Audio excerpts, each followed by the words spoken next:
తోటి మీ అందరి ట్యాక్సులతోటి ప్రజలందరి ట్యాక్సులతోటి కొన్న డబ్బులతో ఇచ్చిన ట్యాక్సులతోటి డబ్బులు తీసుకొని మనం బియ్యం కొంటే ఆ బియ్యం తీసుకెళ్ళి రూపాయి పెట్టుబడి లేకుండా వేల కోట్లు సంపాదిస్తూ ఉన్నారు. There should be a major crackdown on this. దీనికి తన్న మన భేదం లేదు. దీనికి అధికారులు కాదు, పొలిటికల్ వ్యవస్థ కాదు, ఎవరైనా సరే ఇది చాలా స్టర్న్ యాక్షన్ అయితే తీసుకోవాలి. This will pose as a national. ఇట్లాగే వదిలేస్తే this port will become a menace for national security.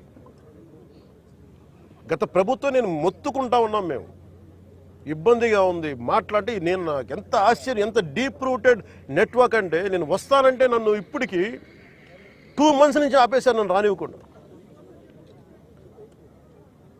ఉన్నత స్థాయి అధికారుల దగ్గర నుంచి లేదు సార్, అక్కడికి వెళ్తే కొంచెం ఇదవుద్ది సార్, ఎందుకు సార్ ఇప్పుడు కాదు సార్, తర్వాత సార్, ఇప్పుడు యాక్షన్ తీసుకున్నాం సార్, రిపీటెడ్గా చెప్తా ఉన్నారు. నాకు నిన్న విసుగొచ్చి ఒకటే చెప్పాను, పోలీసు వస్తారా రండి, లేదంటే నేను కూర్చోబెట్టి నేను కారులో నేను వెళ్ళిపోతాను, అధికారులు నా పక్కన రాకపోయినా పర్లా.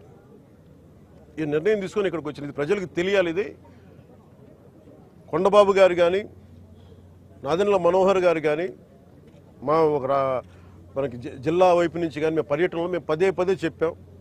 తూర్పుగోదావరి జిల్లా నాయకులు కానీ, ఎమ్మెల్యేలు కానీ, we gave a word to people. మేము ప్రజలకు మాట ఇచ్చాం, పారదర్శకత చూపిస్తాం, ఇలాంటి అవినీతిని, ఇలాంటి స్మగ్లింగ్ని మేము అరికడతామని. ఆ దిశగా చర్యలు తీసుకోవడానికి మేము ముందుకెళ్తున్నాం. అందుకని మీ దృష్టికి తీసుకొచ్చి దీంట్లో మీరు మిగతా ఇన్ఫర్మేషన్ మీకు ఇస్తాం. అలాగే దీన్ని ఖచ్చితంగా దీన్ని హోమ్ మినిస్ట్రీ దృష్టికి అయితే తీసుకెళ్తాను. Andhra is major hub for ganja and మీకు డ్రగ్స్ అయిపోయింది.